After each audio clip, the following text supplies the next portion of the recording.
Okay, here's what we're going to do today, and this is kind of a spur of the moment video, but I thought it might be fun and you might enjoy it.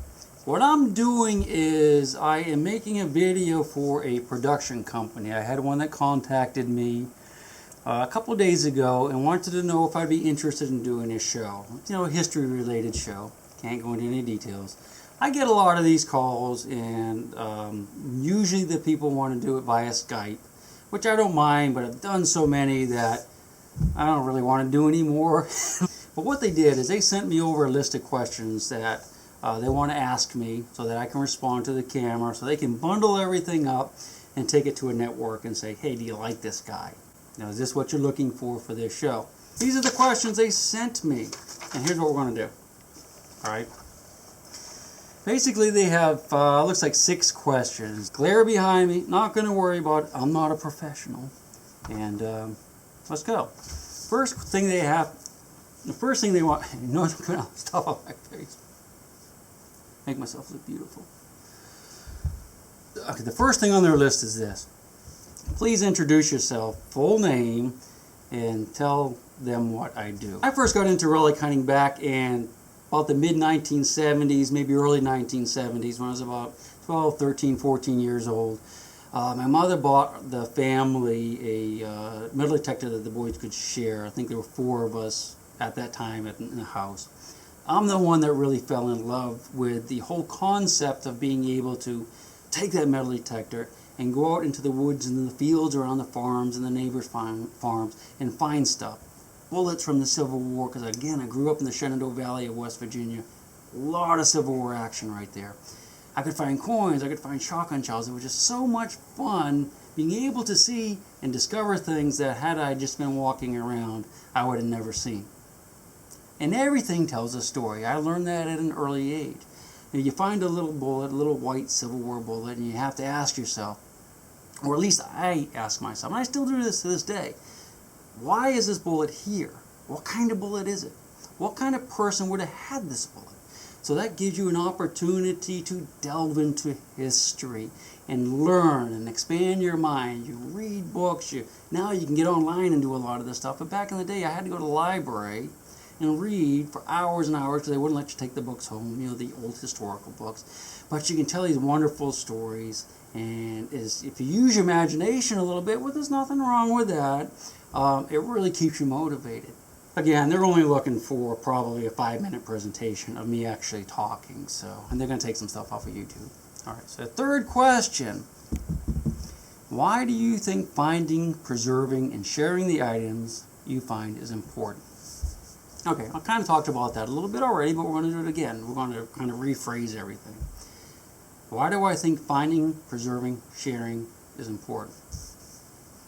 I've found over the years, especially as I've grown older, that the newer generations coming up that just don't understand history. They haven't really been exposed to the history like I have. Again, I grew up in the Shenandoah Valley. The history was all around me. I had friends that were interested in looking for stuff. But kids nowadays, they just don't have that exposure. And I see that, and it makes me sad. As I post my videos on YouTube, and I get comments from kids, we have nothing like that where I live. You know, I live in this town, or I live in this city, but they do. They do have those things. They're everywhere. The history of the people who came before is everywhere. It's under their very feet. So it's important to me to make these kind of videos that I make. And I make videos really for kids. I make them interesting to adults, but my target audience is really, you know, the kids that are just starting out. You know, they're 13, 14, 15, younger, whatever. I want to get them interested in history. I want to get them interested in the great outdoors, walking on trails, looking up at the birds in the trees, looking down at the tracks in the mud. That's what my videos are all about. And that's why I make them, to teach these kids, and adults alike, to go out there and look at these things through a different eye. Open your eyes. Take off the blinders. So many people have blinders, and I hate to see the kids with blinders on. They don't see anything, but in my videos they do see things. I show them things that they've never been exposed to, and it makes my heart happy to do that. That's what motivates me today. That's what will motivate me tomorrow.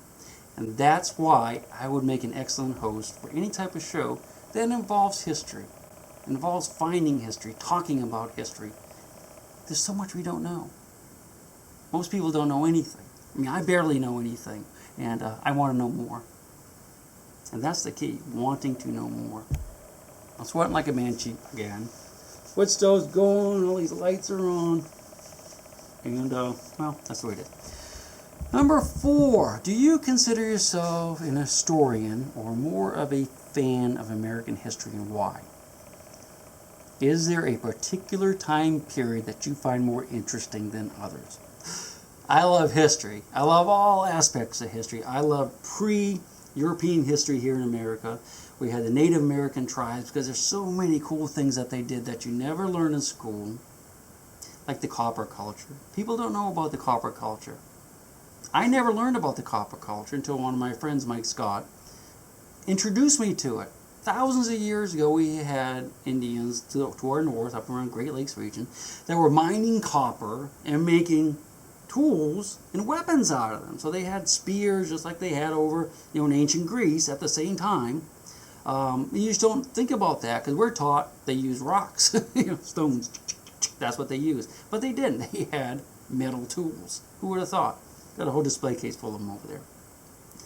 Indian history, military history in the United States, the French and Indian War, Revolutionary War, Civil War. I can show you stuff all over the room that I found from World War II, Vietnam War. I love it all. I love those periods. And you'll notice in my collection that it's not just war. I have all kinds of civilian stuff here too, because I love learning about people. I love learning about how they lived and why they lived that way, the troubles they had, and the troubles we think we have. It's just mind-boggling when you actually start trying to compare the two.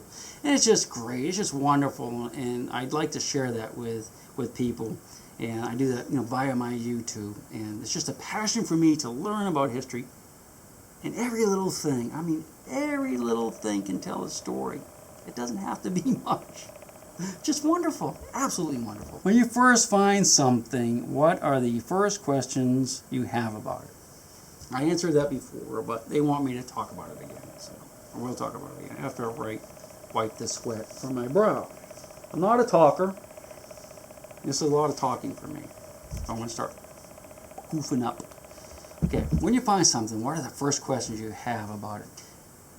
When I'm out looking around for things and I find something, even if it's not like the most cool thing you ever saw, my first thoughts are, who lost it? What was that person doing? What kind of life did they lead? Why were they here? What did they feel inside when they lost this thing? There's so many things that swirl through my head. And that's why I always take my time when I'm out looking for things, when I actually find something. Because when you find a coin or a bullet, or like a pocket knives are so cool. That's a perfect example. When I'm in the woods or in the river and I find a pocket knife, you pull it up, the first thing is, how old is it? Was it lost in 1960 or 1760? I kind of know those things because I have studied this my entire life. Is the blade open or closed? Now, if the blade's closed, part of the story is they probably just fell out of their pocket. If it's opened, they were using it. Was it out in a river? Maybe they were in a boat.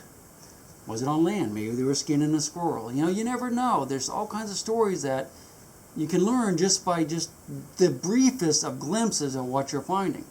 But it's figuring those stories out, knowing where to look for those stories, having had the experience of finding things and researching things, and knowing that you can make a story out of anything, a true story.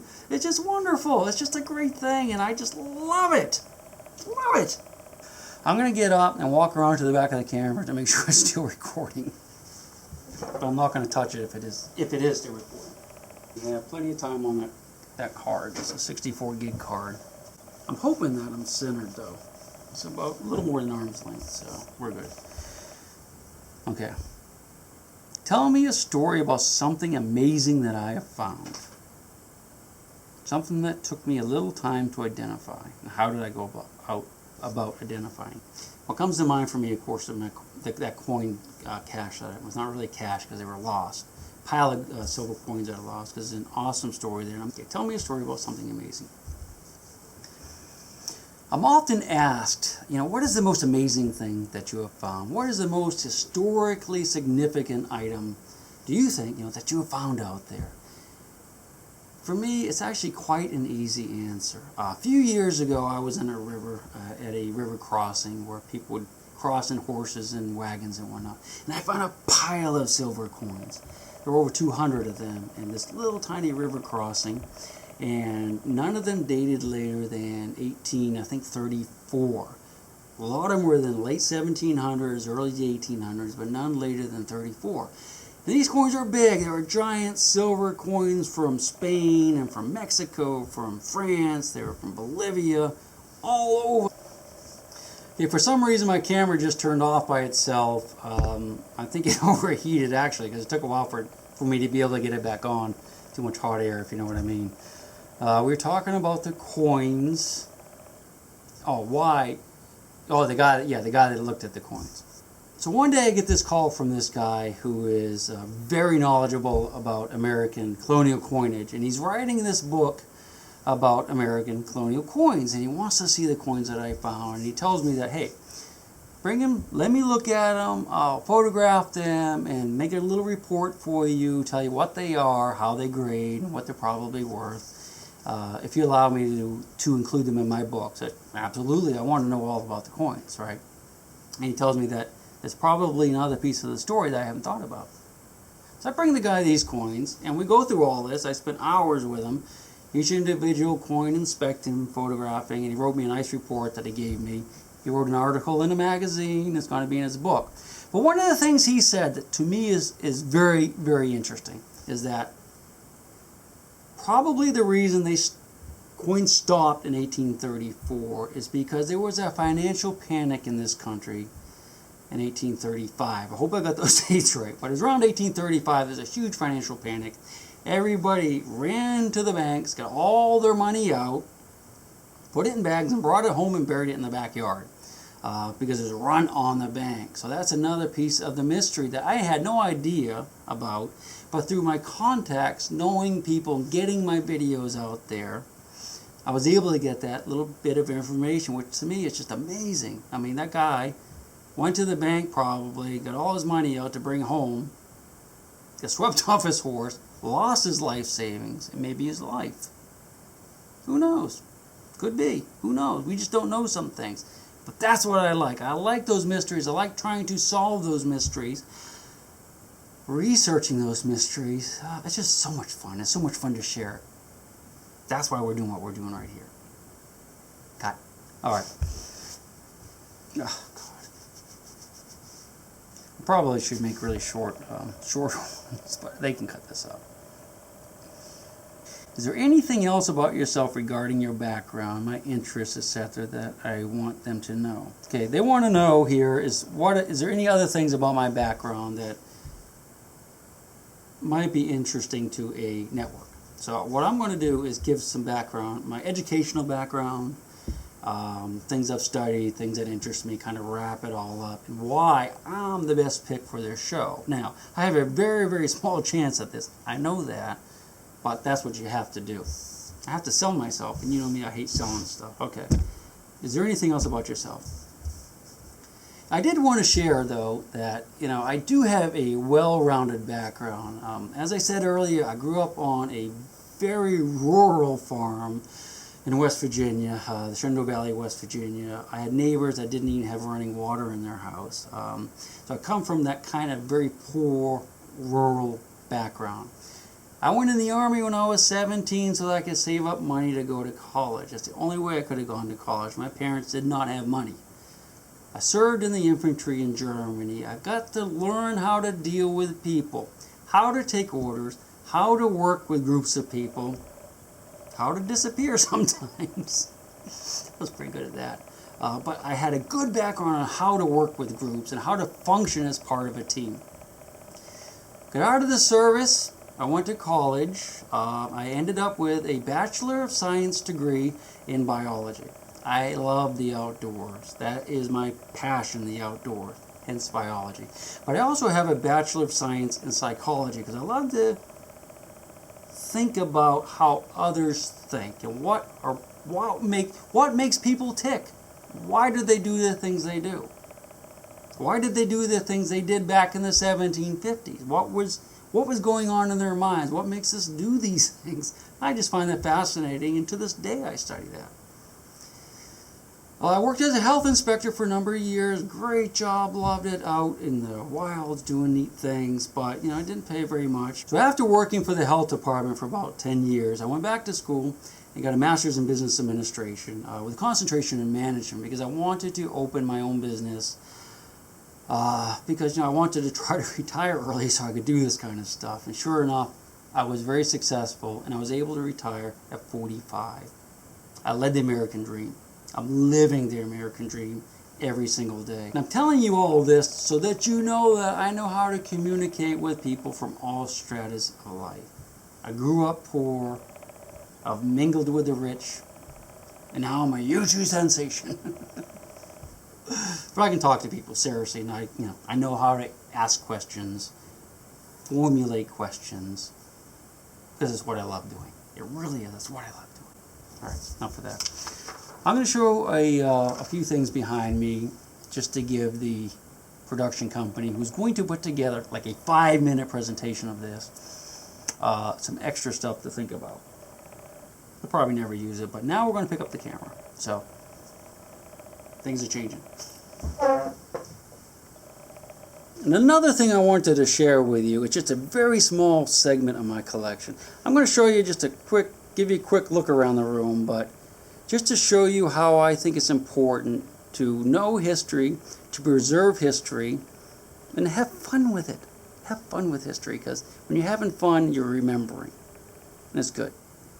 Fun history is the best history. Trust me. This is one of the walls of my museum, and everything you see here, well, pretty much everything I have found. But I wanted to settle on just this corner right here. And this is where I keep my family history. Some of the things I have from my father that he brought back from World War II. He was a soldier. And this is him and his brother. Until I go to sleep. She'll shake the coins from your pocket, take your gold chain and your locket. Mother Earth has no sympathy. She'll take the ring from your hand and bury it in the sand and keep it for eternity.